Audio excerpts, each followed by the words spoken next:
May nagtanong sa akin, Boss Ray, patulong naman po. Ano po gagawin ko? Nag-text kasi sa akin. Ito po text niya. Kung hindi ka pa magbabayad ngayon, sa pinagtatrabahuhan mo kami pupunta para sinilin ka. Nang mapahiya ka sa ginagawa mong pagtalikod sa obligasyon. Sa walang bahala mo lang ito, tingnan natin kung may mukha ka pang iharap sa mga katrabaho mo. Pupunta ba talaga sila sa company? Please hide my identity po. Salamat po. Sana po masagot. Right, napakagandang katanungan po nito, no? Pero bago natin sasagutin, imbitahan ko muna sana kayo na pakisuportahan po yung aking mga social media account sa YouTube, Facebook, and TikTok. Okay po, sagutin po natin, no? Ang inyo pong katanungan is kung pupunta po ba, no, dun sa inyong pinagtatrabahuhan, no? Itong mga damuhong olang na to, no? Currently po, no, o as of, no, today, wala pa po ako nababalitaan, no, ng mga ola na nagpupunta sa pinagtatrabahuhan, no. Kasi nga ho, mga duwag yung mga yan, no, hindi ho harap sa inyo yan. Ang alam lang mo talaga niyan is magtatawag, papahiya kayo doon sa mga kakilala po ninyo, no, sa mga nanakaw nila doon sa ano, sa phone book po ninyo, mga contact list ninyo, no. Yun lang kung kayang gawin niyang mga yan, tsaka yung magpo-post sa social media. Pero yung pagpunta ng personal, no, sa company ninyo, sa pinagtatrabahuan ninyo, wala pa naman ho ako nabalitaan. Ano? Kasi nga ho, kaya sinabi ko sa inyo, duwag yung mga yan. No? At saka wala akong kakayanan yung mga ola na yan, no, na magpadala ng sarili nilang mga kolektor. Siguro po, no, mag-hire sila ng collection agency, no, para magpunta or bumisita. Pero sila mismo, wala ho silang kakayanan, no, para magpunta sa opisina ninyo. Kasi yung ang takot lang ho niyan, no, mabalikan ho sila dahil nga sa mga kawalangian na pinagagawa po nila. Di ba? Puro ano yan, pananakot. Pero para na lang ho, ano, para na lang ho, kumbaga safe kayo, no? Kung meron ho kayong ano, company guard or kung meron kayong ano, nagbabantay sa lobby ninyo, sabihan nyo na lang po sila, no, na in any case po na ano na may maghanap po sa inyo, no, tawagan ho kayong personal, ano, para hindi ho siya makapagawa ng ano ron, ng hindi makapaggawa ng ano, ng skandalo. No, kasi yan ang gagawin niya mga yan. Kasi nakita niyo naman no, sinabi ho dito sa message na pinadala niyo po sa akin, no, mapahiya ka sa ginagawa mong pagtalikod sa obligasyon, no? Tingnan natin kung may mukha ka pang iharap sa mga trabaho mo. So, ang gagawin mo niya mga yan, ipapahiya kayo, no? Kung pupunta nga sila, no? Kaya nga sabi ko sa inyo, kung meron ko yung company guard, no? Or kung meron ko yung ano, mga antag ko yung sa reception ninyo, sabihan niyo po na kung may maghahanap sa inyo, sa inyo directly, no? Ipasa yung, ano, yung message, no? Huwag na kung kanin-kanin pa, no? Tapos, ito kung ano ko sa inyo, no? Ito lang naman ho ang kayang gawin niyang mga yan, yung manakot. Ano po? Hindi ko nga ho alam kung bakit, no? Kung bakit ganito, no? Ang kalakaran ng kanilang paniningil, no? Kasi, mas madali ho makipag-usap sa tao, eh. Pagka yung maayos mo kausap, eh. Di ba? Kasi tingnan nyo, sasabihin nila, yung ginagawa nyo raw pagtalikod sa obligasyon. Sila naman ang may gawa niyan. Di po ba? Kung hindi naman kayo binarag agad niyan, kung hindi naman kayo hinaras at tinakot ng mga yan, sana hanggang ngayon kausap pa. Di ba? Nakakausap pa kayo. Yung bang hindi pagkausap, pagtalikod na kagad sa obligasyon? Di ba? Kung sila naman na may diferensya oh, alam na alam naman mo yan, kalat na ho yan. No? Kumbaga, yan na ho ang kalakaran talaga nila. No? Yung mangharas, manakot, no? Mamahiya. So, hindi na ho bago yan. Ano po? Itong message na to, nakita nyo naman ho, panakot ang dating eh. Di ba? Kaya bigyan nyo sabihin na ano mapahiya ka sa ginagawa mo pagtalikod sa obligasyon. Di ba? Tapos para daw mapahiya kayo sa mga katrabaho. So, tinatakot ho kayo. Di po ba? So, wag ho kayong matakot, no? Ikalma nyo yung sarili ninyo para ho, ano kayo, makapag-concentrate kayo dun sa trabaho po ninyo. No? Kasi, Pag nawalan ho kayo sa konsentrasyon, no, at nagpa-apekto kayo sa mga damuhong ola na yan, wala hong mangyayari. No, hindi ho kayo makakapagtrabaho ng maayos. O baka maapektuhan pa yung trabaho po ninyo. Di po ba? Makita pa kayo ng supervisor ninyo. O kayo rin ho maapektuhan.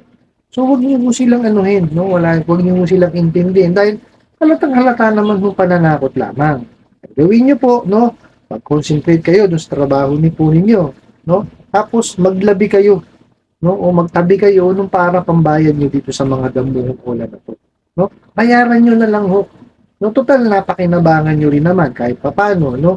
Kasi kagaya nga ho ng mga nare-receive kong mga messages, no? Na kasi 'di ba sabi ko ho, i-build niyo ho yung credit standing. So may mga na-receive po ako mga message na hindi naman lahat na ano, kumbaga yung mga bangko daw, mga lending financing, hindi ganun kabilis, no, magpahirap. So kaya daw kumakapit sa patalim dito sa mga online lending apps na to. Nandun na ho ako, no? Kaya lang ho, yun ho ang ano yun ho ang tamang ano pagpapautang eh. No, kailangan ho yan dumadaan sa proseso. No, hindi ho po pwede na kasi tingnan niyo ho, lahat ho ng nakukuha ng mabilis o ng madali, sakit ho sa ulo yan. Sigurado ho yan. No, lahat ho ng kinukuha sa ito na lang ho eh. Pagka ho kumari nangailangan kayo ng pera ha. Tapos nakakita kayo ng pera dyan sa ano, nakuha niyo ganyan. Dinampot nyo, kinupit nyo. Mabilis yung nakuha. Tama. Pero yung pag nalaman, sakit sa ulo yun. Pag nanakaw yun eh.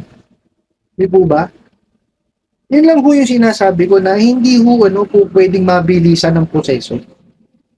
No? Nandun na tayo, pinabilis nga proseso. Tingnan nyo naman nangyayari sa inyo. Sumasakit naman ho ang ulo ninyo. Di po ba? Ang lagi nyo nalang ikakatwiran. Hindi ko nalang babayaran kasi naharas na ako. Di ba? Kasi ini-expect nyo yun sa kanila eh. Di ba? Huwag ho ganun. Kasi ang obligasyon ho yan eh. No, ang obligasyon po, no, kailangan yan binabayaran.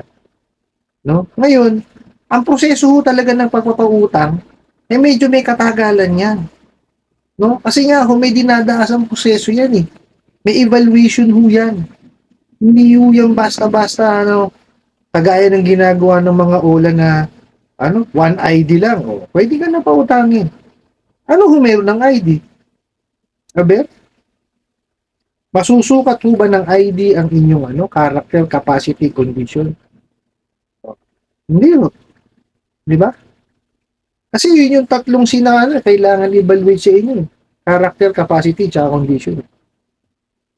Yung capital tsaka collateral, pagka yun, a mortgage na. Di ba? Sa tingin nyo ho, yung ID, masusukat yung character, capacity, tsaka condition nyo? Hindi ho. Ano lang ho meron ng ID? Di po ba? Picture nyo, address nyo, signature nyo, date of birth nyo. Bakit? Gaano kasigurado na doon pa rin kayo nakatira? Di po ba? So, hindi ho sukatan ng ID. Mali ho yung sistemang pinapairol yung mga damuhong ulan na yan. Ibig sabihin, pagka may ID ka, masusukat ko na kaya mo magbayad. Ibig sabihin, pagka may ID ka, may trabaho ka. Hindi yung ganun. Di ba? May proseso yan. No, kaya wag niyo sasabihin na kumakapit kayo sa patalim. Hindi yung ganun. Dapat yan itinatama ninyo. Paano mawawala yung mga ola na yan kung sasabihin nyo na kumakapit ho kami sa patalim? Diba? Kasi kailangan namin agarang pera.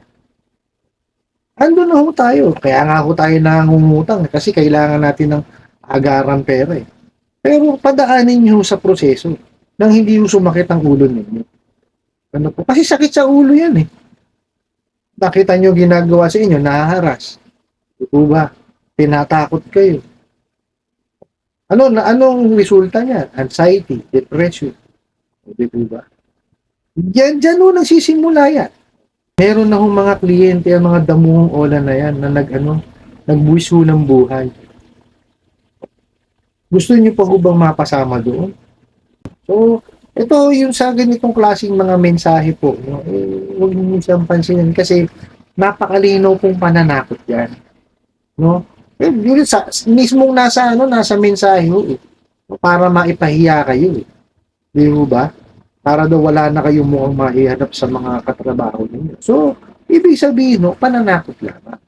No, pero para sure pa rin kayo, pakisabihin niyo yung yung guard niyo or sa reception niyo na in any case, no, na may maghanap po sa inyo, eh, kayo hong tawagin. Ano po, para kumbaga yung paniningil eh from sa maniningil tsaka dun sa nakahiram. Hindi dadaan sa ibang channel. Diba? Kasi dapat naman ho ganun ang paniningil. Eh. Diba? Kaya nagtataka ako dito sa mga ulan to kung sino-sino tinatawagan eh. Kung sino-sino mini-message eh. Eh hindi naman yun na may utang. Diba? Kung sino may utang, yun na singilin. Diba? Huwag takutin, huwag iharas. Ganun lang naman ho yan. Napakasimple ho ng pagpapautang. No? Pagka nakahiram, babayaran. Di po ba? Pagka medyo nahirapan maghulog o mag-usap, meron naman mga payment options na po pwede kayong ilatag. I hope nasagot ko po itong katanungan na to at sana po ay makatulong. Maraming salamat po sa inyong walang sawang pagsuporta at panonood sa aking mga video. Maraming salamat po sa inyong like, pag-share, comment at pagtatanong. And kunin ko na rin po itong opportunity na to para imbitahan mo kayo at pakisuportahan po yung ating social media account sa YouTube, Facebook, and TikTok. Kaya sa muli po, yun lang.